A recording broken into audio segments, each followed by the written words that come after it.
नमो तस्स भगवतो अरहतो सम्मा सम्बुद्धस्स। जगत पूज्य महाकारुणिक तथागत सम्यक सम्बुद्ध श्रीचरणे कृतज्ञ प्रणाम निवेदन करे पूर्ण पारमित अंशग्रहणकारी सकल उपासक उपासिकागणेर निरोग दीर्घायु सुखी जीवन तथा ज्ञान विमंडित जीवन कामनाय शुरू करते चलेछि आजकेर अभिधर्म चर्चा क्लास।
इंद्रा बरुआ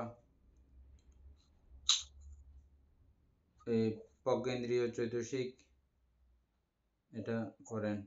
আর মুদিতা সম্পর্কে আর কোনো আলোচনার দরকার আছে কি? দরকার থাকলে বলেন, এক লাইন করে আর আলোচনা করার দরকার আছে কিনা?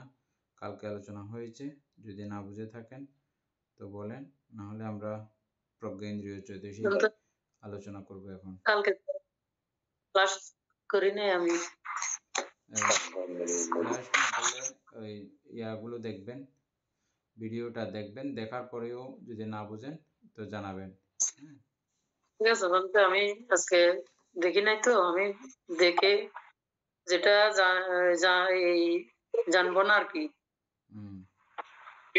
বলবো আর কি।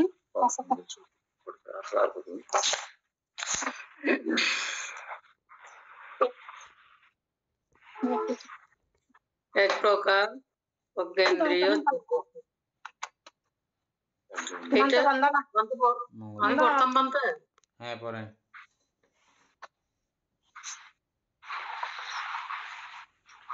প্রজ্ঞেন্দ্রিয়, পঞ্চেন্দ্রিয়, আলম্বনের যথার্থ স্বভাব সম্বন্ধে জানাই প্রজ্ঞা। প্রজনন, পারমার্থিকভাবে জানন, ইহার লক্ষণ। প্রজ্ঞা যখন মোহকে পরাজিত করিয়া আলম্বনের যথার্থ স্বভাব উদ্ঘাটিত করিবার উপযোগী শক্তি ধারণ করে, তখন ইহা প্রজ্ঞেন্দ্রিয়। অধিপতি অর্থে ইন্দ্রিয় বলা হইয়াছে। প্রজ্ঞা মোহরের প্রতিপক্ষ। মোহ চৈতসিক দ্রষ্টব্য। সংজ্ঞা বিজ্ঞান প্রজ্ঞা। গা ধাতু নিষ্পন্ন শব্দ। শুধু উপসর্গ যুগে আলম্বন সম্বন্ধে জ্ঞানের ক্রমোন্নত স্তরের নামকরণ হইয়াছে মাত্র। সংজ্ঞা সম্বন্ধে 65-66 পৃষ্ঠায় আলোচিত হইয়াছে। বিজ্ঞান আলম্বনের অনিত্য লক্ষণ ও ভেদ করিতে পারে, কিন্তু লোকোত্তর মার্গ পাইতে পারে না। প্রজ্ঞা কিন্তু সংজ্ঞা ও বিজ্ঞানের কার্যসহ লোকোত্তর মার্গ জ্ঞানের অধিকারী। এই প্রজ্ঞা আধ্যাত্মিক মার্গে সম্যক দৃষ্টি, বুদ্ধঙ্গে ধর্ম বিচার, কুশল মূলে অমোহ, ভাবনা কর্মে সম্প্রজ্ঞান, সমাধিতে বিদর্শন, হৃদিপাদে মীমাংসা, পতিত্ব সমোৎপাদ ধর্মে অবিদ্যার প্রতিপক্ষ বিদ্যা। প্রজ্ঞা আলম্বনের যথার্থ স্বভাব ও অযথার্থ স্বভাব ভেদ করে। স্মৃতি অযথার্থ স্বভাব পরিত্যাগ করিয়া যথার্থ স্বভাব গ্রহণ ও রক্ষা করে। প্রজ্ঞা বিষয়টি প্রকাশিত করে। স্মৃতি ওই প্রকাশিত বিষয়টিকে দৈবারিকের ন্যায় পাহারা দেয় এবং স্তম্ভের প্রায় উহাতে প্রতীত থাকে। প্রজ্ঞা পথ নির্দেশ করে। স্মৃতি চিত্তকে সেই পথে স্থিত রাখে। প্রজ্ঞা বলে কেশাদি অসুচি, স্মৃতি বলে তাই তো অসুচিই তো। এবং এই জ্ঞানে চিত্তকে বুদ্ধোপদেশের প্রতি নমিত করে।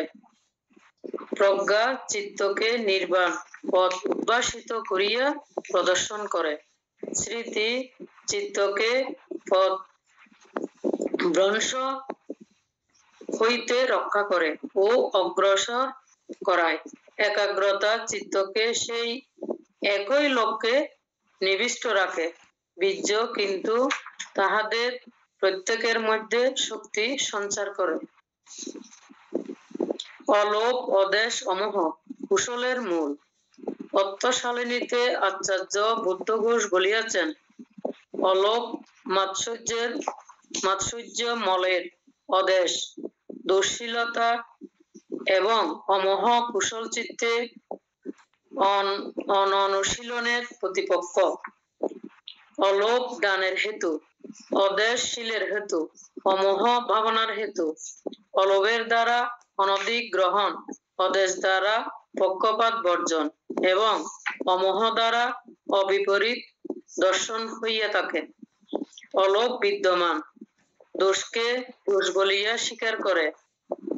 অদেশ বিদ্যমান গুণকে গুণ বলিয়া প্রচার করে। অমোহ যথাযথ স্বভাবকে যথাযথভাবে বুঝে গ্রহণ করেও ব্যক্ত করে। অলোভের প্রিয় বিচ্ছেদ দুঃখ, অদেশের অপ্রিয় সমাগম দুঃখ। অমোহের ইচ্ছা বিঘাত দুঃখ জন্মে না।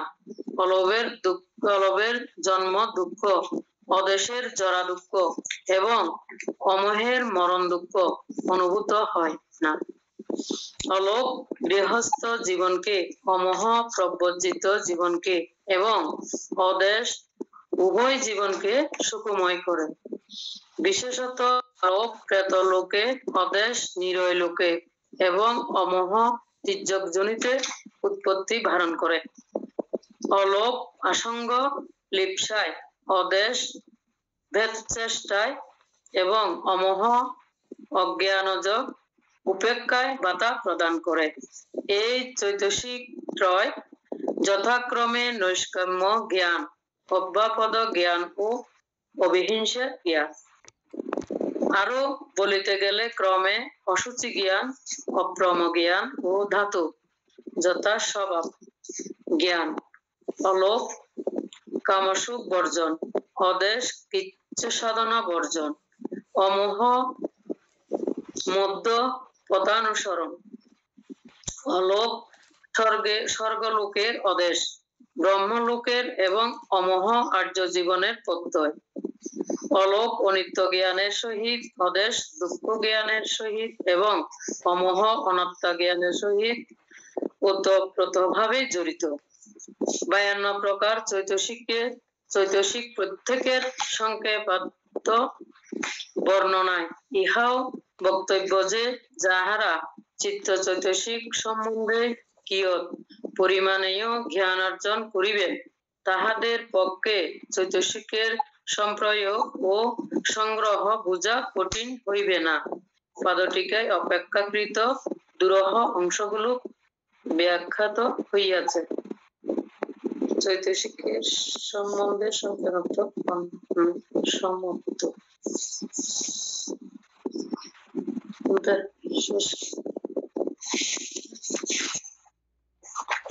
অমিতা বড়ুয়া, তো এটা আগে থেকে আপনি জানেন সবগুলো? এগুলো অনেকবার আলোচনা করছেন, আপনি শুনছেন? স্যার আমি শুনছি এমনি, এটা আমি আগে ইয়া করি নাই, কিন্তু শুনছি। তারপরে এটা কিন্তু বানটা অনেক কিছু জানার আছে, এটাতে অনেক ইয়ে আছে, অনেক ইয়া। আচ্ছা, হুম। উপাসক জ্ঞানশ্রী সিংহ, আপনি তো এই প্রত্যেকটা লাইন মোটামুটি বুঝছেন না?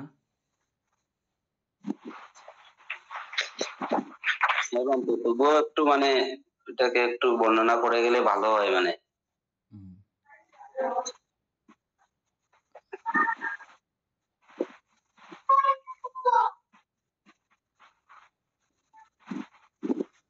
আমাদের দীপেন বাবু তো এটা খুব ভালো করে জানে, প্রজ্ঞেন্দ্রীয় জ্যোতিষিক।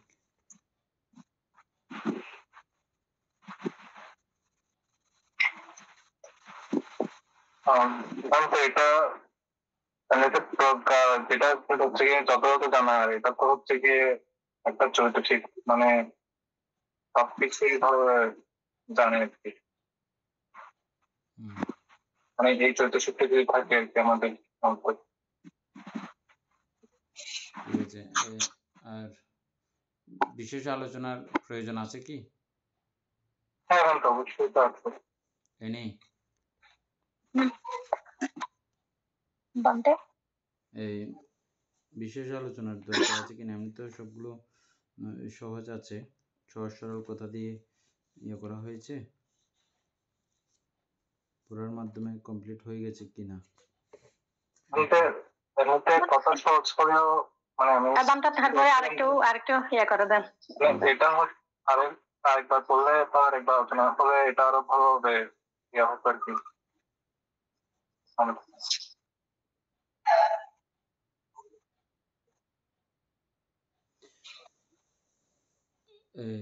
বিশুদ্ধচার, অবশ্য বিশুদ্ধচার প্রত্যেকটা শব্দ, যে শব্দগুলো একটু আলোচনা করতে হবে, এটা আলোচনা করলে বিষয়টা আরো সহজ হয়ে যায়।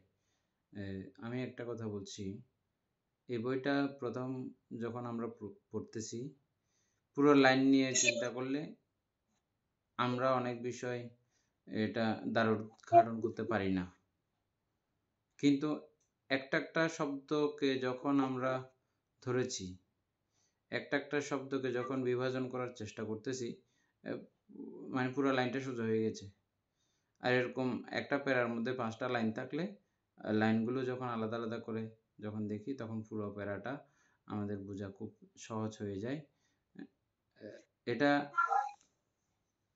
এমনভাবে আমরা আলোচনা করে যাচ্ছি, আমরা নিজেরা বুঝলেও বিষয়টা আমাদের সহপাঠী, আমরা যারা পাঠক রয়েছি সবাই যেন বুঝতে পারি, সেটাই আমাদের উদ্দেশ্য, লক্ষ্য থাকে। সেভাবে আলোচনা করলে ভালো হয়। আচ্ছা বিশুদ্ধচার,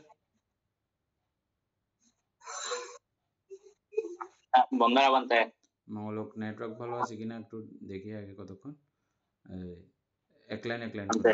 প্রথমে এক প্রকার প্রজ্ঞেন্দ্রীয় জ্যোতিষিক, এই প্রজ্ঞেন্দ্রীয় সম্পর্কে এটা, এই শব্দটা আমাদের এই পড়া থেকে এখন নতুন প্রায়, এটা নিয়ে একটু আলোচনা করে শুরু করে তারপরে এক লাইন করে।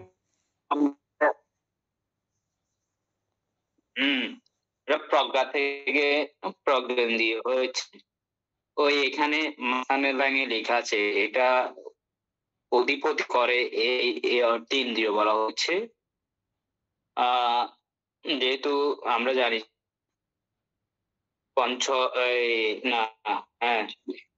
পঞ্চেন্দ্রিয় আছে, পঞ্চবল আছে, আর যে সময় যেটা অধিপতি সেটা অধিপতি বলা হয়। আর ইন্দ্রিয় বাষ্পার আছে, এগুলো যদি বাদ বলেন আমি ছবিগুলো দিয়ে দিব। 22 প্রকার ইন্দ্রিয় রয়েছে, তার মধ্যে একটি হচ্ছে প্রজ্ঞেন্দ্রিয়। হ্যালো, হ্যাঁ, কথাগুলো ভালো করে আসতেছে না, আজকে নেটওয়ার্ক ভালো নাই। 22 প্রকার ইন্দ্রিয়গুলো পাঠিয়ে দেন, তারপরে আমরা এগুলো দেখব।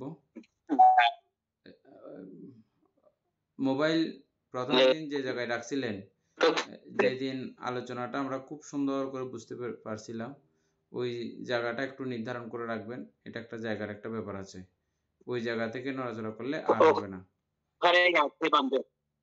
ওখানেই আছে না? ওখানেই আছে তো। ও, হ্যাঁ, ওখানে টেবিলের উপরেই আছে। এই। উম, আচ্ছা, ঠিক আছে, আর কতক্ষণ বলে দেবো। এখন বোঝা যাচ্ছে বান্ধব? এখন কিছুটা ক্লিয়ার হয়েছে। এই, ঠিক আছে, ওগুলো আপনি পাঠিয়ে দিতে পারবেন পরে। এই, ইন্দ্রিয় এখন এই, ইন্দ্রিয়, হ্যাঁ, এই প্রজ্ঞাকে কেন ইন্দ্রিয় বলা হয়, কখন ইন্দ্রিয় হয়, এটা নিয়ে আলোচনা করেন। প্রজ্ঞা যখন মোহকে পরাজিত করে, আলম্বনের যথার্থ স্বভাব জানে, বা এই যে অনিত্য দুঃখ অনাত্মা। এখানে ওই দ্বিতীয় লাইনে লেখা আছে যে যে প্রজ্ঞেন্দ্রিয় কেন বলা হয়। তো দিকে বলছি, এই যে যখন মোহকে পরাজিত করে, এই যে বা একটা আলম্বন আসলো, ওটাকে যখন ও সম্যকভাবে জানতে পারে, এই যে এই আলম্বনটা অনিত্য দুঃখ অনাত্মা, বা ও যেটা জানুক, এই তিনটি যেভাবে জানুক না কেন, যখন এভাবে যার শক্তিটা হয়, তখন ওইটা হচ্ছে প্রজ্ঞেন্দ্রিয়। আবার ওটা থেকে আপনার উপরে স্তরও আছে, এই যে বলের মধ্যেও আছে পঞ্চবল। আচ্ছা, যাই হোক, যেহেতু এখানে প্রজ্ঞেন্দ্রিয়ের কথা বলছে, এই অর্থে এখানে প্রজ্ঞেন্দ্রিয় বলা হচ্ছে। আবার অধিপতি অর্থে ইন্দ্র বলা হয়, অর্থাৎ এই প্রজ্ঞাটা কোন অধিপতি করবে, ওর আধিপত্য থাকবে এই প্রজ্ঞাটা, তখন মোহ ওখানে থাকতে পারে না, অর্থাৎ মোহকে পরাজিত করে ফেলে। মোহকে পরাজিত করে যখন প্রজ্ঞা অধিপতি করে, তখন ওটা প্রজ্ঞেন্দ্রিয়। হ্যাঁ, বানতে আমি তারপর লাইন প্রথম থেকে করবো। না, আজকে কথাগুলো ক্লিয়ার আসতেছে না। হ্যাঁ, নাকি আমার এখানে শুধু সমস্যা, আরেকজনকে জিজ্ঞেস করি। এনি আজকের এভাবে যেটা সাউন্ড আসতেছে এটা দিয়ে আলোচনা হলে বোঝা যাবে নাকি? বানতে কথাগুলা বাঙ্গা বাঙ্গা আসতেছে, আমরাও বানতে কথাগুলা ক্লিয়ার বুঝতে পারতেছি না। ও, ওই, আহ, আচ্ছা, ঠিক আছে, এনি কতক্ষণ আলোচনা করো তাহলে। আচ্ছা।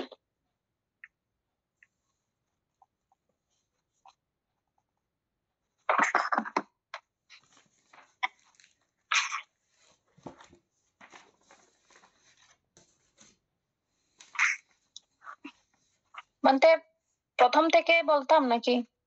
হ্যাঁ, প্রথম থেকে। এখানে বলেছে যে আলম্বনের যথার্থ স্বভাব সম্বন্ধে জ্ঞানে হচ্ছে যে প্রজ্ঞা।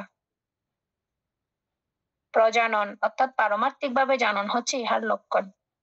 অর্থাৎ আলম্বনের যথার্থ স্বভাব বলতে, আলম্বনের অর্থাৎ কোন আলম্বনকে যখন আমরা অনিত্য দুঃখ অনাত্মা আকারে যখন যথার্থভাবে আমাদের জ্ঞান উৎপন্ন হবে, তখন এ বলতেছে সেটা প্রজ্ঞা। এবং পারমার্থিক ভাবে জানন হচ্ছে যে লক্ষণ, ইহার লক্ষণ আচ্ছা, এই প্রজানন। ক্ষেত্রে একটা বিষয় সকলে পরিষ্কার হওয়া দরকার, যারা নতুন আসছেন, নতুন যুক্ত আছেন তাদের জন্য। আলম্বনের যথার্থ স্বভাব, এটা আমরা অনেকবার শুনে আসছি, অনেকবার জেনে আসছি, আবারও এগুলো আমাদের অনেক সময় ভুলে যাই, আমরাও ভুলে যাই। তা আলম্বন কাকে বলে এটা একটু উল্লেখ করলে আর একটু পরিষ্কার হয়। আলম্বন কাকে বলে আর কি কি আলম্বন? মূলত আলম্বন হচ্ছে যে স্বর ইন্দ্রিয়ের দ্বারা স্বর আলম্বন, অর্থাৎ চোখের দ্বারা রূপ, রূপ শব্দ গন্ধ রস স্পর্শ, আর হচ্ছে যে মনের আলম্বন হচ্ছে যে ধর্ম। তা আমরা মূলত আলম্বন হিসেবে এগুলা জানি। তবে জগতে এমন কিছু নাই যেটা আলম্বন হয় না। প্রতিটা বস্তু, প্রতিটা কিছুই মানে সবকিছুই হচ্ছে যে আলম্বন। আমরা সবকিছু আলম্বন হিসেবে চিনতে পারি সেটা। তবে মূলত ওই 6 প্রকারকে আমাদের ওইটা ধরে নিতে হবে, এগুলাই হচ্ছে যে আলম্বন। হ্যাঁ, আচ্ছা, তো এগুলোর মধ্যে আমাদের এই বইয়ের ভাষায় যদি বলি, আলম্বন হচ্ছে যে 28 প্রকার রূপ সবগুলো, তারপরে চৈতসিক সবগুলো, তারপরে আর চিত্ত সবগুলো, নির্বাণ।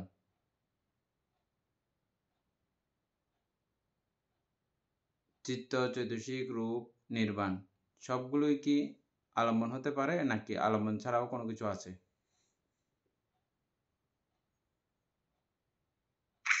বান্দা আমি প্রশ্নটা একটু বুঝিনি, আর একটু বললে ভালো হবে। চিত্ত, চৈতসিক, রূপ, নির্বাণ আমাদের এই বইয়ের আলোচ্য বিষয়। তো এইগুলোর মধ্যে চিত্ত, চৈতসিক, রূপ, নির্বাণের মধ্যে কোনোটা আলম্বন ছাড়া আছে কি?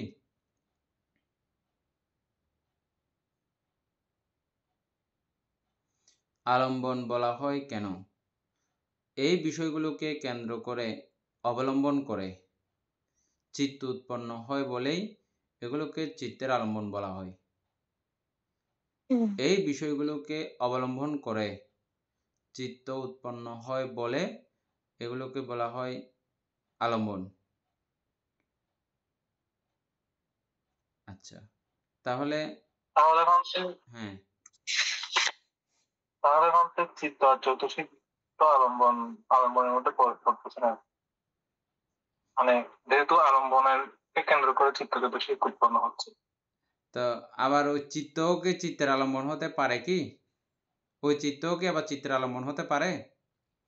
মানে একটা চিত্ত, এই চিত্ত কি আমাকে আবার পুনরায় চিত্ত উৎপত্তিতে সাহায্য করে কি? তো যদি করে তাহলে কি আলম্বন হবে? যেহেতু ওটাকে অবলম্বন করে এটা হয়েছে আবার। ক্লিয়ার হয়েছে না? আর আচ্ছা। চৈতসিক চৈতসিককে আলম্বন করে চিত্ত উৎপন্ন হয় কি? আমরা যে চৈতসিকগুলো বা অন্য প্রকার চৈতসিকগুলো পড়তেছি ওই বিষয়গুলোকে অবলম্বন করে চিত্ত উৎপন্ন হয় কি? ওই এই চৈতসিক তো আলম্বনকে কেন্দ্র করে উৎপন্ন হচ্ছে না। আলম্বনকে কেন্দ্র করে চৈতসিক উৎপন্ন হচ্ছে, আবার আলম্বনকে কেন্দ্র করে চিত্ত উৎপন্ন হচ্ছে, চিত্তকে কেন্দ্র করেও আবার আলম্বন হচ্ছে। হ্যাঁ, চিত্ত আলম্বন হচ্ছে, চিত্ত আলম্বন হচ্ছে, এই ক্ষেত্রে আবার চৈতসিকও আলম্বন হচ্ছে। যেমন আমি শ্রদ্ধাকে কেন্দ্র করে আমার চিত্ত উৎপন্ন হতে পারে কি, বা চিত্ত উৎপন্ন হতে পারে কি? হ্যাঁ হচ্ছে। তো যদি হয় শ্রদ্ধাকে এই ক্ষেত্রে আলম্বন নয় কি? বুঝা গেছে? নির্বাণকে আলম্বন করে নির্বাণ প্রত্যক্ষ করে, তো সেই ক্ষেত্রে নির্বাণও আলম্বন। তবে এখানে একটি সূক্ষ্ম বিষয় আছে, আলম্বনের যথার্থ স্বভাব।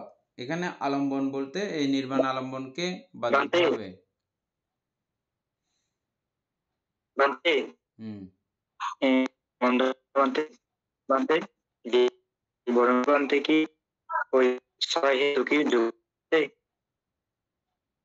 হ্যাঁ, এতক্ষণ যা বলছিল এখন আরো সন্দেহ আসতেছে না কথা, এতক্ষণ যা ছিল আগে একদম। আমাদের কথা আপনারা শুনতে পাচ্ছেন ঠিকঠাক মতো? আচ্ছা, আমরা আপনাদেরটা শুনতে পাচ্ছি না যে। আচ্ছা,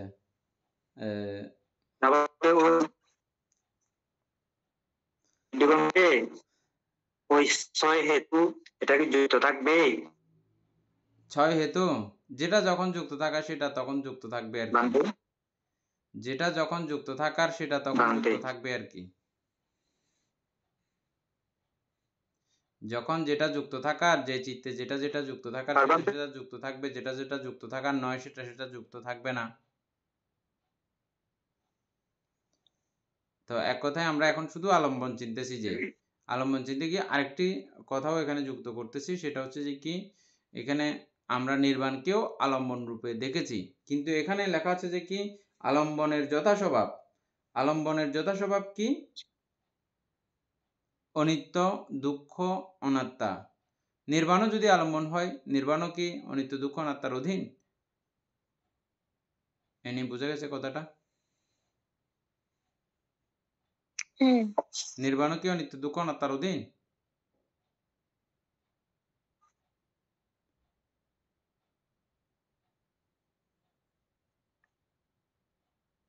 নির্বাণ অনিত্য, দুঃখ, অনাত্মার আওতাধীন মানে বান্ধে। মানে এই নির্বাণীয় কি অনিত্য, দুঃখ, অনাত্মা আছে কি না?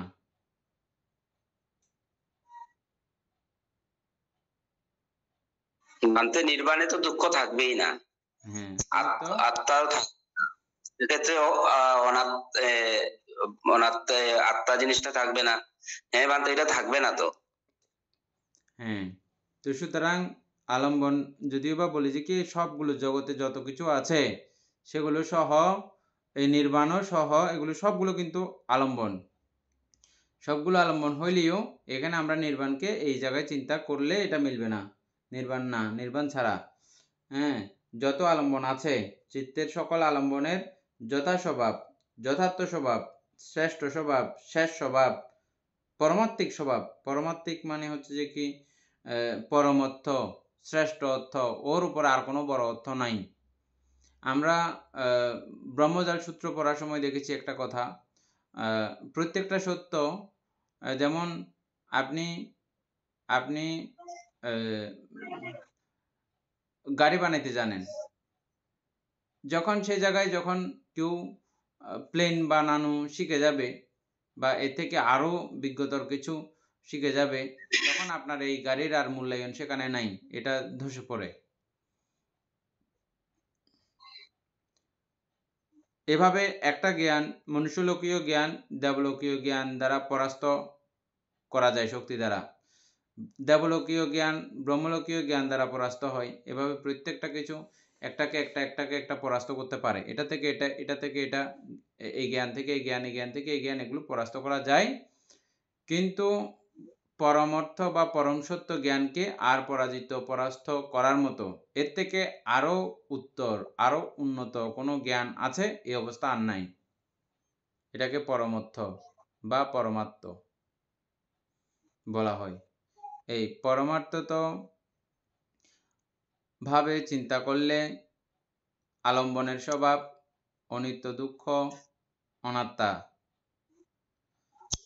এই অনিত্য, দুঃখ, অনাত্মা জ্ঞান উৎপন্ন হওয়া, জ্ঞান উপস্থিত থাকা আলম্বন সম্পর্কে,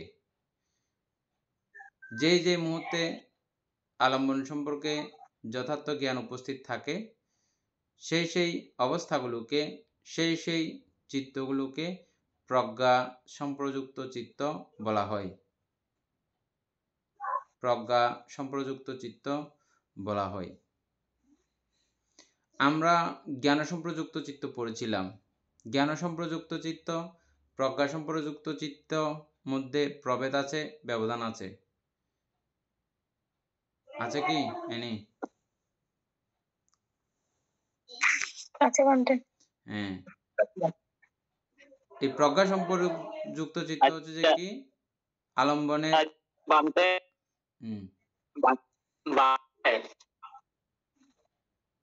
কাল বিমুক্ত আলম্বন। ভান্তে এখানে যে জ্ঞানী প্রজ্ঞা বলছে যে হুম, আলম্বনের যথার্থ স্বভাব সম্বন্ধে জ্ঞানী প্রজ্ঞা, তাহলে কি একই জিনিস? জ্ঞান হচ্ছে যে জ্ঞা ধাতু। জ্ঞা ধাতু মানে জানা, জানাকে জ্ঞা বলা হয় আর কি। এটা ধাতুগতভাবে এটা জ্ঞা বলা হয়। জ্ঞা ধাতু নিষ্পন্ন। হ্যাঁ,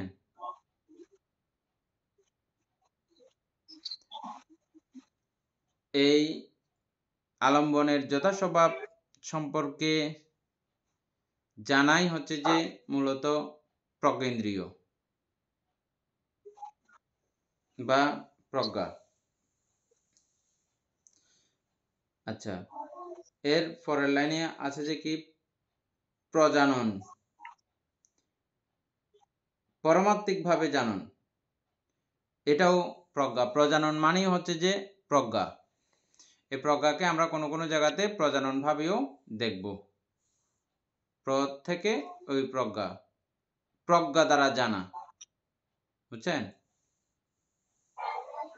তারপরে হচ্ছে যে পরমাত্মিক ভাবে জানন, প্রজনন বলতে পরমাত্মিক ভাবে জানন, এটাও বলা যায় ইহার লক্ষণ। এদূর পর্যন্ত এই 2 লাইন আলোচনা করলাম, এরপরে আরো আলোচনা করতেছি এনি। তারপরে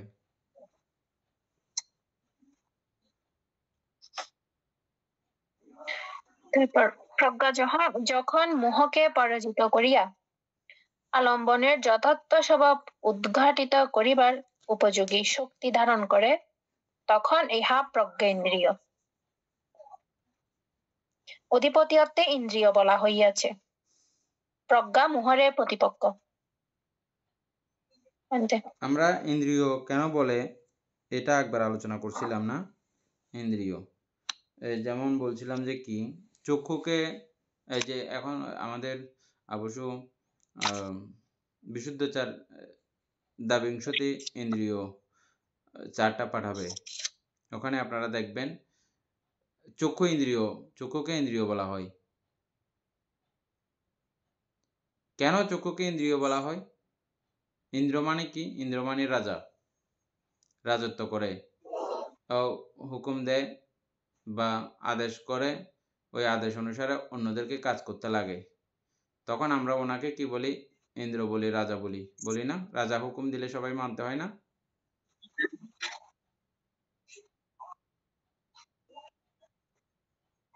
যেমন চোখ যখন আমাদেরকে কোনো কিছু আদেশ করে, কোনো কিছু তার ভালো লাগলো, ও দেখলো, ও সারাক্ষণ এটা দেখে থাকতে চায়। ও চোখে এটা আমাদেরকে যখন নির্দেশ করে তখন আমরা ওটা করে ফেলি। তার মানে এটা চোখের ইন্দ্রত্ব চলেছে, তখন চোখের ইন্দ্রত্বে আমরা কাজ করি। ও চোখ সবাইকে, শরীরের অন্যান্য সব কিছুকে সহ সমস্ত চৈতসিককে তখন ওর বশে নিয়ে নেয়। আমাদের যত নাম এবং রূপের মধ্যে সমস্ত কার্যক্রমকে ওই চোখ কন্ট্রোল করে, চোখ শাসন করে, তখন চোখ ইন্দ্রিয়।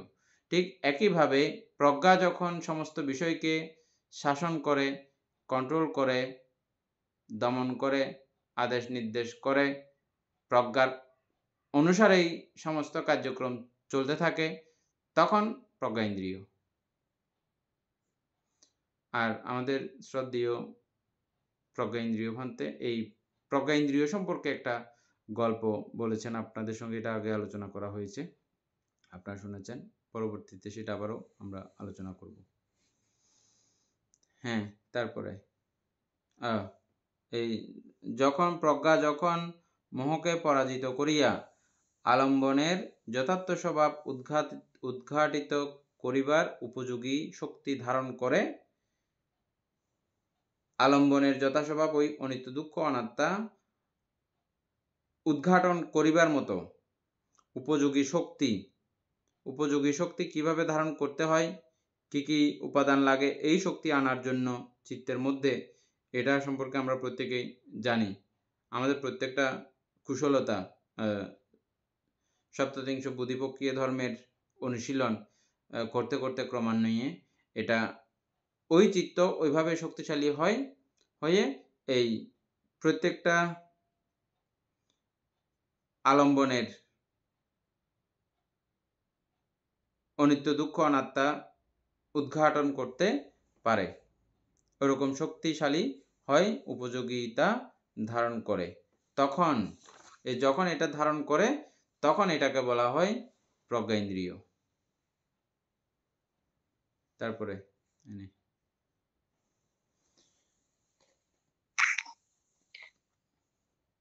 সংজ্ঞা বিজ্ঞান।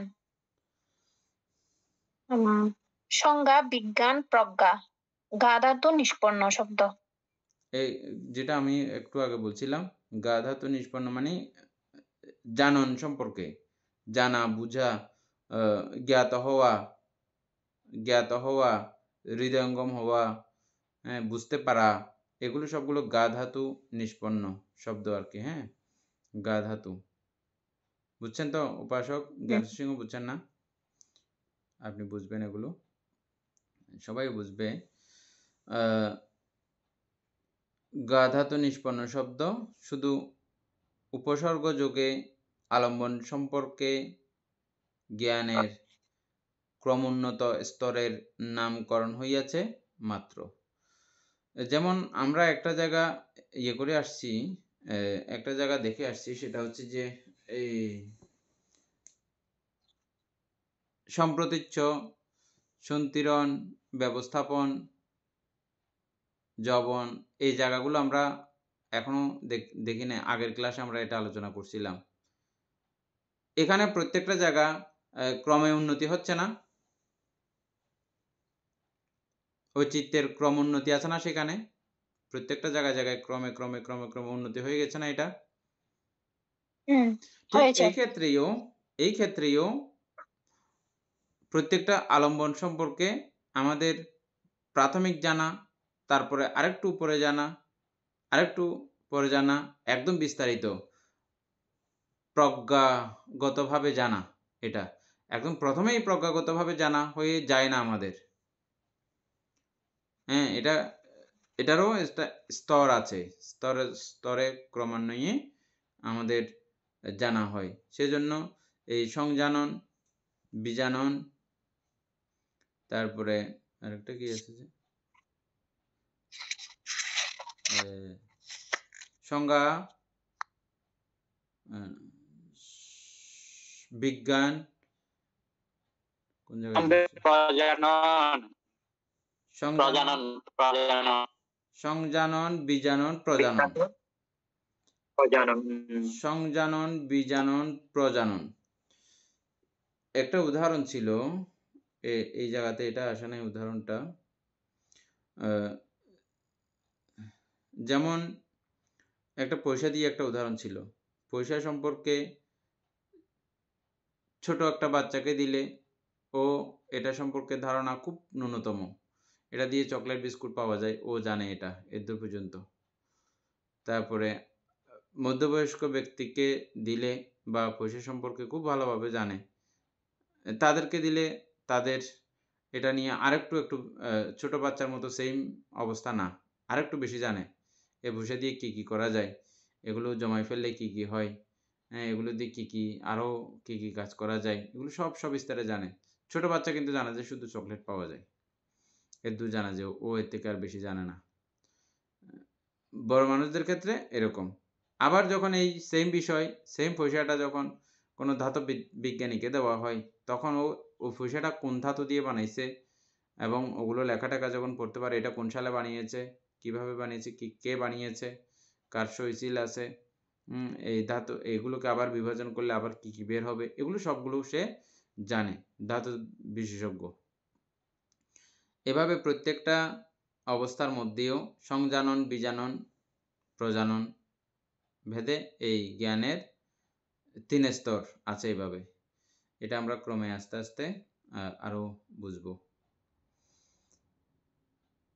হ্যাঁ, তারপরে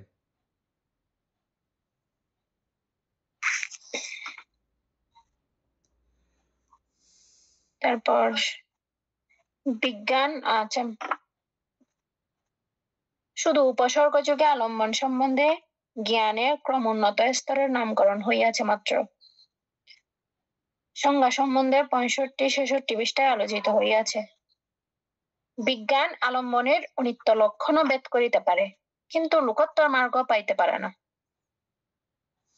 এই বিজ্ঞানকে আরেকটু সুন্দর করে বোঝানোর জন্য এখানে মানে বিজ্ঞানের কাজ কদ্দূর, বিজ্ঞান বলতে এগুলো খুব সূক্ষ্মভাবে একটা বিষয় চিন্তা করতে হবে, গুলে ফেললে হবে না।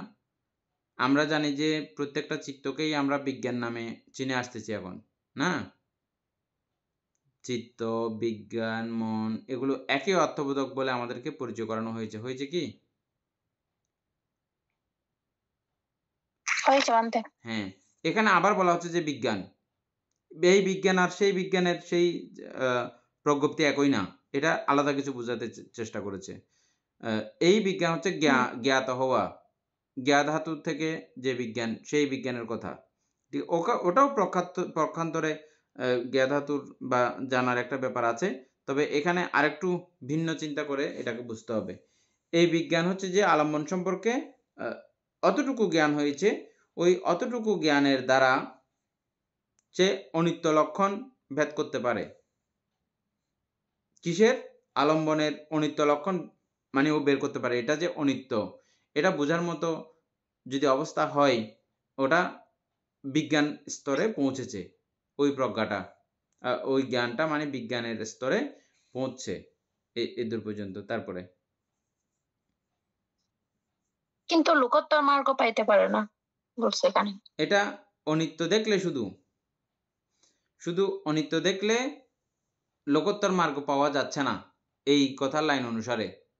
শুধুমাত্র অনিত্যকে চিহ্নিত করার কারণে, অনিত্যকে প্রভেদ করার কারণে তিনি লোকোত্তর মার্গ পাইতে পারেন না।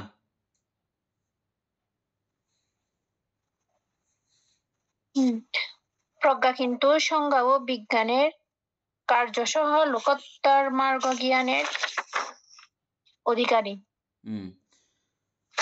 এই প্রজ্ঞা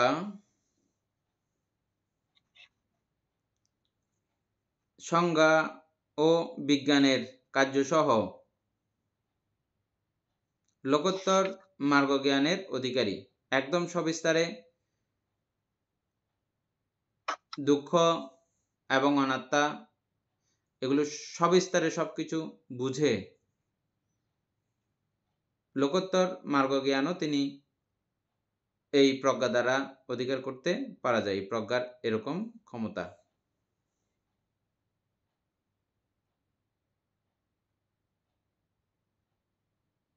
তারপরে এই প্রজ্ঞা আর্য অষ্টাঙ্গিক মার্গে সম্যক দৃষ্টি, ভোদ্যাঙ্গে ধর্ম বিচার, কুশল মূলে অমোহ, ভাবনা কর্মে সম্প্রজ্ঞান, সমাধিতে বিদর্শন, ঋদ্ধিপাদে মীমাংসা, পতিত্ব সমুৎপাদ ধর্মে অবিদ্যার প্রতিপক্ষ বিদ্যা। আর্যাষ্টাঙ্গিক মার্গের মধ্যে প্রজ্ঞা আছে কি? সম্যক দৃষ্টি একে তো প্রজ্ঞা বলেছে। সম্যক দৃষ্টিকে কেন প্রজ্ঞা বলা হয়েছে? অমিতা বড়ুয়া। এক কথায় সম্যক দৃষ্টি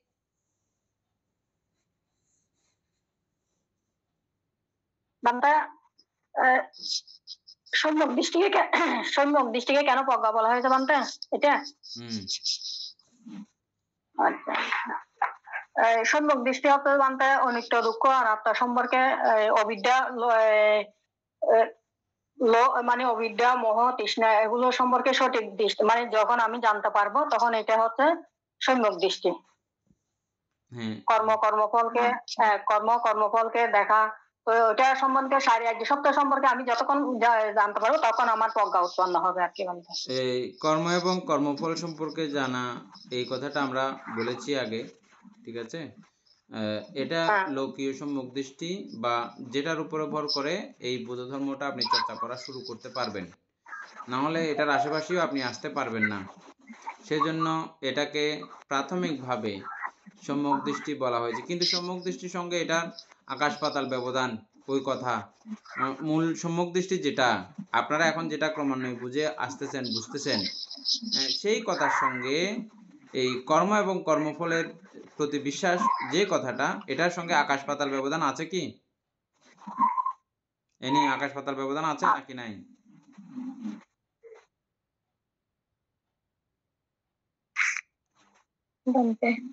তারপরও এটা কিন্তু সূচনাতে এই কথা দিয়ে শুরু হয়, এটার উপরে ভর করে আমরা যাবতীয় সমস্ত কিছু করতে পারি। এটা না থাকলে কোনো কিছু করাই শুরু হয় না। সেই অর্থে এটা লৌকিক সম্যক দৃষ্টি। এটা আবার সব জায়গায় বলে ফেললে, মানে এই জায়গায় বলছেন এই জন্যই বলতেছি আমি কথাটা, এই জায়গায় আপনার কথাটা চলে আসছে, তখন এটা অন্য জাতীয় হয়ে যাবে। হ্যাঁ, সম্যক দৃষ্টি, আপনি সম্যক দৃষ্টি যেটা প্রথমভাবে জেনেছেন সেটা ক্রমান্বয়ে যত জানবেন, এই সংজানন বিজানন প্রজানন এই যে আছে এখানে, এটা যত জানাটা উঠতে যাবে তত কথাগুলোও সঙ্গে সঙ্গে পরিবর্তিত হতে থাকবে, চিন্তা চেতনাগুলোও ক্রমে পরিবর্তিত হতে থাকবে। হ্যাঁ, তাই বলে আবার এটা আপনি সবার সঙ্গে আপনি বলা শুরু করবেন এমন না। যখন এরকম প্রাথমিক শ্রোতা তাদেরকে যদি আপনি বলেন যে কি সম্যক দৃষ্টি হচ্ছে যে নিত্য দুঃখ অনাত্মা জানা, এটা যদি তাদেরকে বলেন এ উল্টো হয়ে যাবে, ও এখানে আগাগোড়া কিছু আর বুঝবে না, বুঝছেন? তখন ওকে ওটা দিয়ে শুরু করতে হবে। তাহলে আর্য অষ্টাঙ্গিক মার্গের মধ্যে প্রজ্ঞা আছে। কোথায় আছে প্রজ্ঞা? সম্যক দৃষ্টির মধ্যে। সম্যক দৃষ্টি সেখানে কিরকম? প্রত্যেকটা আলম্বনের অনিত্য দুঃখ অনাত্মা বিচার করার মতো ক্ষমতা বা ওই দৃষ্টিতে দেখার ক্ষমতা। সমস্ত আলম্বনকে অনিত্য রূপে দেখে, দুঃখ রূপে দেখে, অনাত্মা রূপে দেখে। সে কখনো কোনো আলম্বনকে সুখ রূপে দেখতে পারে না, তারপরে আত্মা রূপে দেখতে পারে না, নিত্য রূপে দেখতে পারে না। নাই নিত্য নাই দেখবে কোত্থেকে? সুখ নাই দেখবে কোত্থেকে? সুখ অনিত্য যথাযথ জ্ঞান দ্বারা অভিজ্ঞতা হচ্ছে যে কি নাই, এটা এখানে সুখ নাই, এখানে নিত্য নাই, এখানে আত্মা নাই। এ দেখতেছে, দেখে শুনে ওকে মিথ্যা বলতে পারবে?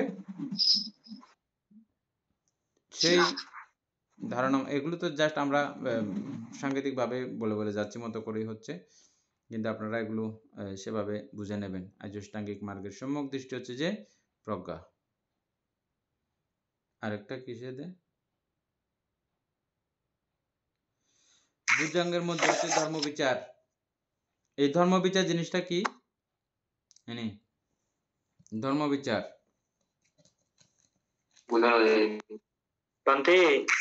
হ্যাঁ এই সম্যক সংকল্প একটা আছে, সেটা বলতে এটা সেই দুই সম্যক দৃষ্টি এবং সংকল্প প্রজ্ঞা স্টেপে গিয়া হয় এই দুইটা বান্ধ। হ্যাঁ, এই দুইটা প্রজ্ঞা, শীল সমাধি প্রজ্ঞা যখন ভাগ করা হয়, সেই ভাগ অনুসারে সম্যক সংকল্প এবং এই সম্যক দৃষ্টি, এই দুইটা হচ্ছে যে প্রজ্ঞার 3 ভাগে যখন বিভক্ত করা হয় আর্য অষ্টাঙ্গিক মার্গকে, তখন এটা প্রজ্ঞার ভাগের মধ্যে পড়ে।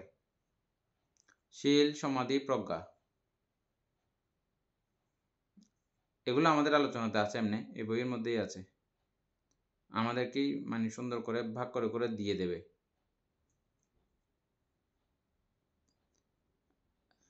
কি বলছিলাম এনি?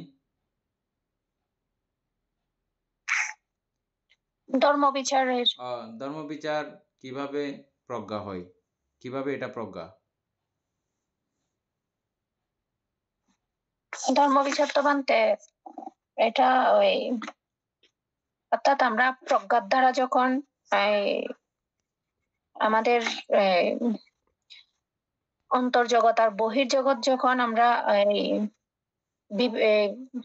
অর্থাৎ এটা পর্যবেক্ষণ করব বা বিচার করব, তখন সেই ক্ষেত্রে কিন্তু প্রজ্ঞা কিন্তু ধর্মবিচার হয়।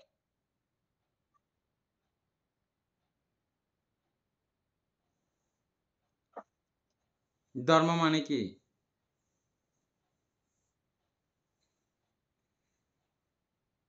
ধর্ম মানে তো হচ্ছে বানতে না ওগুলা না, ওই 52 প্রকার চৈতসিক গুলাই তো ধর্ম। হ্যাঁ, এই জাগতিক সমস্ত ধর্ম থাকে, এগুলো সবগুলো তো এই 52 প্রকার চৈতসিকেরই অন্তর্গত। সমস্ত জাগতিকতা সবকিছু এগুলোকে রূপকেও সে অর্থে গিয়ে আবার কিন্তু সংস্কার ধর্ম বলা হচ্ছে। সবগুলো ওই দৃষ্টিকোণ থেকে একদম সমস্ত জাগতিকতা সবগুলোকে কিন্তু এই ধর্মের অন্তর্গত বলা হয় ও এইটার ক্ষেত্রে, এইটার পক্ষ থেকে। হ্যাঁ, আমরা যদিও বা শুধুমাত্র 52 প্রকার চৈতসিকের কথাই সেখানে বলছি, হ্যাঁ, কিন্তু এই ক্ষেত্রে ধর্ম বলতে জাগতিক সমস্ত কিছু সম্পর্কে যে বিচার, কি বিচার করছি যে এতক্ষণ যাবৎ আমরা এটা বিচার করে দেখলাম যে এটা অনিত্য, এটা দুঃখ, এটা অনাত্মা। বিচারের শেষ বিচার এটা তো, এটা হচ্ছে ধর্ম বিচার, এই জন্য এটা প্রজ্ঞা।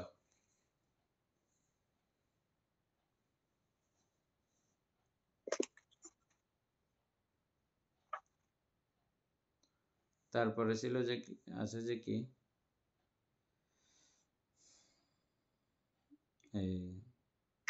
কুশল মোহ, ভাবনা কর্মে সম্প্রজ্ঞান, সমাধিতে বিদর্শন, ঋদ্ধিপাদে মীমাংসা।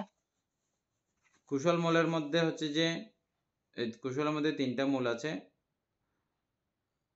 অলোপদে সমূহ, এই 3টা। তো 3টার মধ্যে কুশলের একদম মূলে হচ্ছে যে এটাকে তখন বলা হয় অমোহ। তারপরে ভাবনা কর্মে হচ্ছে যে সম্প্রজ্ঞান, আমরা গত কয়েকদিন আগেও আলোচনা করছিলাম না, সম্প্রজ্ঞান। সম্প্রজ্ঞান মানে হচ্ছে যে কি, যখন যে কাজ করব নামরূপের মাধ্যমে সেই অবস্থার নামরূপ সম্পর্কে যথাজ্ঞান, যথাযথ জ্ঞান, যথাপ্রজ্ঞা, বা সেই অবস্থার অনিত্য দুঃখ অনাত্মা বিচার করা, অনিত্য দুঃখ অনাত্মার সম্পর্কে সম্প্রজ্ঞাত থাকা সেই মুহূর্তে, এটাকে সম্প্রজ্ঞান বলা হয়। ভাবনা কর্মের মধ্যে এই সম্প্রজ্ঞান হচ্ছে যে এই প্রজ্ঞা। আর যখন সমাধি উৎপন্ন হয়, সমাধি কি আছে যে প্রথম ধ্যান থেকে অষ্ট সমাপত্তি পর্যন্ত, সমাধির মধ্যে প্রজ্ঞা কোথায়? সমাধিতে প্রজ্ঞা আছে কি? নরমালি সমাধিতে প্রজ্ঞা নেই, ঠিক আছে? যখন সমাধির মধ্যে যখন আমরা বিদর্শন উৎপন্ন করব, ওই বিদর্শনই হচ্ছে যে প্রজ্ঞা, বিশেষভাবে দেখা বিদর্শন। কথা একই, এক এক জায়গাতে এক একভাবে বিষয়টাকে উল্লেখ করা হয়েছে, এটা আপনারা দেখতে পাচ্ছেন এখানে। আর ঋদ্ধিপাদের মধ্যে হচ্ছে যে মীমাংসার 4 প্রকার ঋদ্ধিপাত আছে না?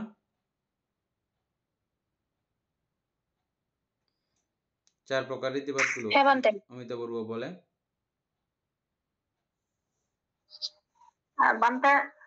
ছন্দ আর বীর্য, চিত্ত, মীমাংসা,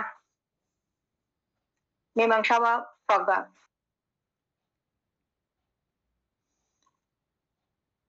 মীমাংসা একবার আমরা এই শব্দের সঙ্গে খুব পরিচিত আছি না, কোনো কিছু মীমাংসা করে দেওয়া আর কি। তো লাস্ট মীমাংসা, সর্বশেষ মীমাংসা কি? নিত্য দুঃখ অনাত্মা। এরপরে আর কোনো মীমাংসা নাই। পতিত্ব সমুৎপাত ধর্মে অবিদ্যার প্রতিপক্ষ বিদ্যা। পতিত্ব সমুৎপাত আমরা আলোচনা করেছি। দর্শক জ্ঞানচু সিংহ পতিত্ব সমুৎপাত নীতিগুলো একবার বলেন তো।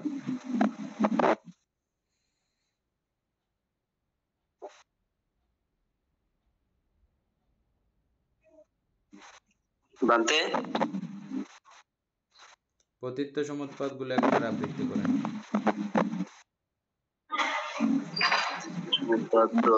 আমার মনে নেই এখন। শিল্পী বড়ুয়া।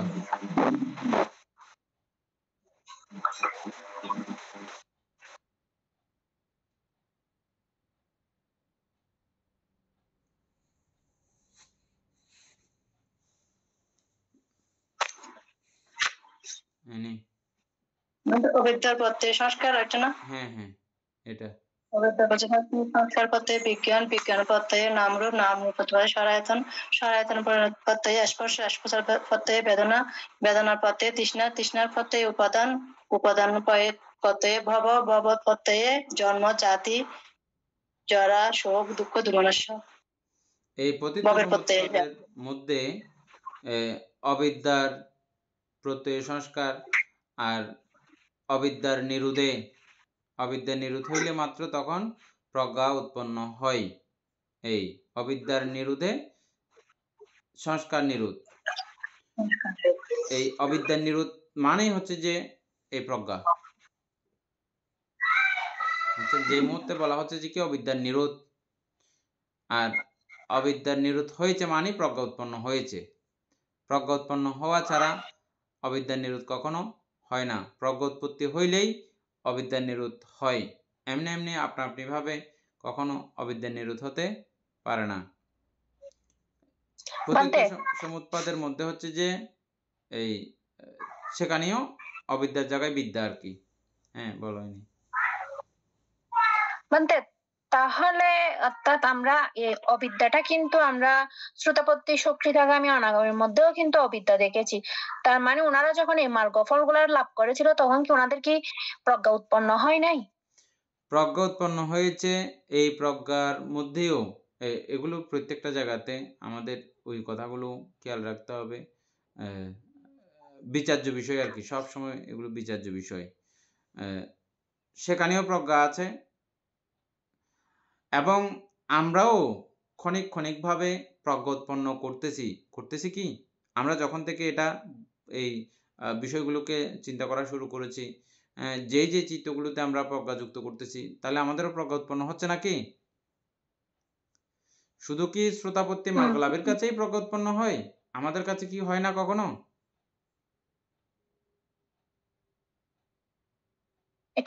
এটা তো ক্ষণিকের জন্য হয়তো বা হয়, সেটা ক্ষণিকের জন্য হয়। তারপরে কিন্তু আমাদের মধ্যেও 3 শ্রেণী আছে। অন্ধ পৃথকজন, ওদের কাছে প্রজ্ঞা উৎপন্ন হওয়ার ব্যাপার নাই, উৎপন্ন হবেও না। অন্ধ পৃথকজন, একেবারে অন্ধ। তারপরে পৃথকজনের কাছে অন্ধ পৃথকজন, তারপর পৃথকজন, এই পৃথকজনের কাছেও এটা উৎপন্ন হওয়ার কোনো ব্যাপার নাই। কিন্তু কল্যাণ পৃথকজনের এই প্রজ্ঞা মাঝে মধ্যে তারা উৎপন্ন করতে পারেন বিভিন্ন ভাবে, ধ্যানাদির দ্বারাই, ধর্ম দেশনা শ্রবণ করার দ্বারাই, এই ধর্ম বই পড়ার দ্বারাই, ধ্যান করার দ্বারাই তারা মাঝে মধ্যে প্রজ্ঞা উৎপন্ন করেন, প্রজ্ঞাচিত্ত উৎপন্ন করেন। আমরা যে ধ্যানে বসে থাকি, ধ্যান করি, এই ধ্যানের অনেকগুলো লাভ। সেটা হচ্ছে যে এক কথা হচ্ছে যে আমি আমার ইন্দ্রিয় সমূহকে আপাতত আমি দমন করে রেখেছি, কায়িক এবং বাচনিকভাবে পুরো দমিত।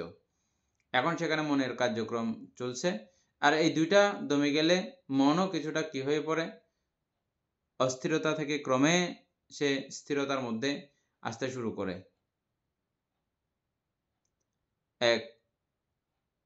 আরেকটা লাভ হচ্ছে যে কি এখানে আমরা বহু প্রজ্ঞা চিত্তের উৎপন্ন করি, প্রজ্ঞা সম্প্রযুক্ত চিত্ত আমরা উৎপন্ন করতে পারি এভাবে যখন ধ্যান করি তখন। আর এটা শুধু ধ্যানে বসে থাকলে তখন করি সেটাও নয়, অন্যান্য সময়েও আমরা এটা করতে পারি বিষয়বস্তু জানা থাকলে এবং ওটা সম্পর্কে যথাবিদিত থাকলে আমরা উৎপন্ন করতে পারি প্রজ্ঞা। তবে আমাদের কল্যাণ পৃথকজনের এই প্রজ্ঞা আর শ্রোতাপত্তি মার্গ লাভকারী ব্যক্তিত্বের প্রজ্ঞার মধ্যে তফাৎ আছে। শ্রোতাপত্তি মার্গলাভী প্রজ্ঞা, শ্রোতাপত্তি ফললাভীর প্রজ্ঞা বেশ কম আছে, তফাৎ আছে।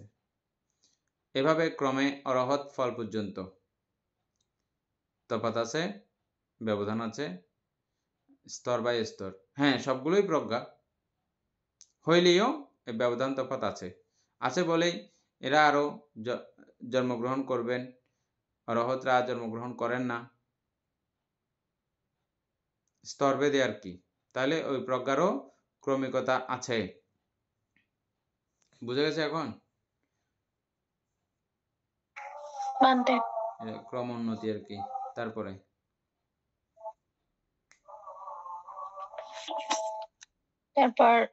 প্রজ্ঞা আলম্বনের যথার্থ স্বভাব ও অযথার্থ স্বভাব ভেদ করে।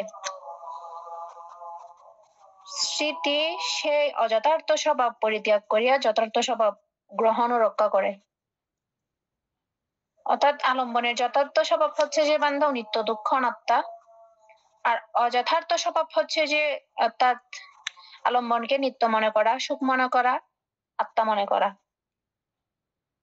তো এটাকে ভেদ করে একমাত্র প্রজ্ঞা। প্রজ্ঞার দ্বারা এটা ভেদ করতে পারে অযথার্থ স্বভাবকে। এটাই তো বোঝাচ্ছে মনে হয়। অর্থাৎ প্রজ্ঞা আলম্বনের যথার্থ স্বভাব ও অযথার্থ স্বভাব ভেদ করতে পারে। এটা তো আমরা এতক্ষণ ধরে আলোচনা করেই আসতেছি, এটা পারে। এখানের মধ্যে আবার বলা হচ্ছে যে স্মৃতি সেই যথার্থ স্বভাব পরিত্যাগ করিয়া অযথার্থ স্বভাব পরিত্যাগ করিয়া যথার্থ স্বভাব গ্রহণ ও রক্ষা করে। যেমনটা হচ্ছে যে কি, আমি একটা আলম্বন দেখেছি, রূপ দেখেছি, আমি রূপ দেখার পরে প্রজ্ঞায় বিচার করে দিল যে কি এই রূপ অনিত্য, এই রূপ দুঃখ, এই রূপ অনাত্ম, এটা প্রজ্ঞা বিচার করে দিল। এখানে স্মৃতি কি কাজ করবে? স্মৃতি করবে যে হ্যাঁ এটা অনিত্য, ও অনিত্যতেই ধরে রাখবে, কখনো সে নিত্যে যাইতে দেবে না। না না এটা নিত্য, এটা বোধ ইয়া নয় না, অনেকক্ষণ স্থায়ী থাকবে এই সেই এই জাতীয় করে ও ইয়ে করতে চাইবে না, উল্টো দিকে যাবে না। প্রজ্ঞায় যেভাবে দেখিয়ে দিয়েছে স্মৃতি ঠিক সেভাবে ওটাকে ধারণ করে রাখবে, অনিত্য রূপেই ধারণ করে রাখবে, কখনো নিত্য হয়ে যাইতে দেবে না, সুখ হয়ে যাইতে দেবে না, দুঃখেই ধারণ করে রাখবে, দুঃখের মধ্যেই স্থিত করে রেখে দেবে। এটা স্মৃতির একদম খুব চরম লেভেলের কাজ, স্মৃতির কাজ। স্মৃতির কাজ আমরা আরো লো থেকেও জেনে আসছি না, অনেক লো থেকে আমরা স্মৃতি সম্পর্কে জেনে আসছি, আরো জানবো এরপরে, আরো পড়া আছে স্মৃতি সম্পর্কে। এটা একদম স্মৃতির চরম কাজ। প্রজ্ঞা এইভাবে যখন বিচার করে দেবে, ওই বিচার্য বিষয়ের উপরই স্থিত রেখে দেবে, রেখে দেওয়া, এটা স্মৃতির কাজ। স্মৃতি এই কাজটুকু করে। এটা অনাত্মা, ওই অনাত্মার মধ্যেই ও রেখে দেবে, আর এটা আত্মার মধ্যে আর আসতে দেবে না।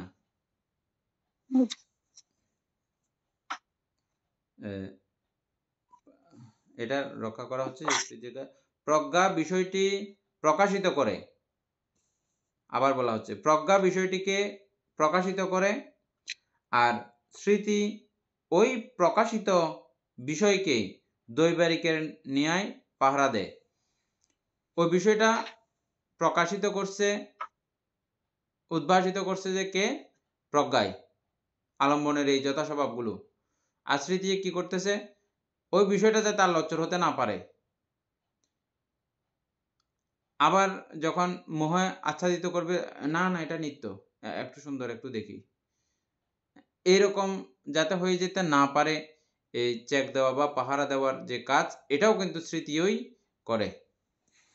পাহারা দিয়ে ওটাকে যথাস্থানে রেখে দেওয়ার মতো কার্য সম্পাদিত করে এই স্মৃতি।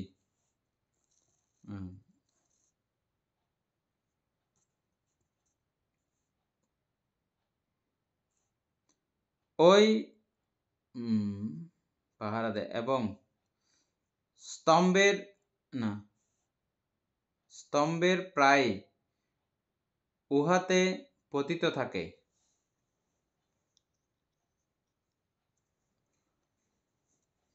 এটা বলা হচ্ছে যে কি,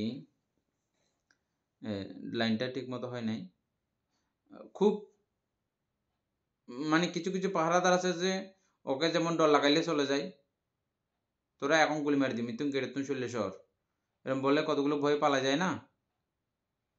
কিন্তু এই স্মৃতি, এই প্রজ্ঞা দ্বারা যেই স্মৃতি উৎপন্ন হয়, এটা একদম নড়াচড়া করবে না, স্তম্ভের মতো একদম খুব শক্তিশালী বড় খাম্বার মতো করে দাঁড়িয়ে থাকবে ও, এই নড়াচড়া, কারণ এটা প্রজ্ঞা দ্বারা এই স্মৃতি উৎপন্ন হয়েছে।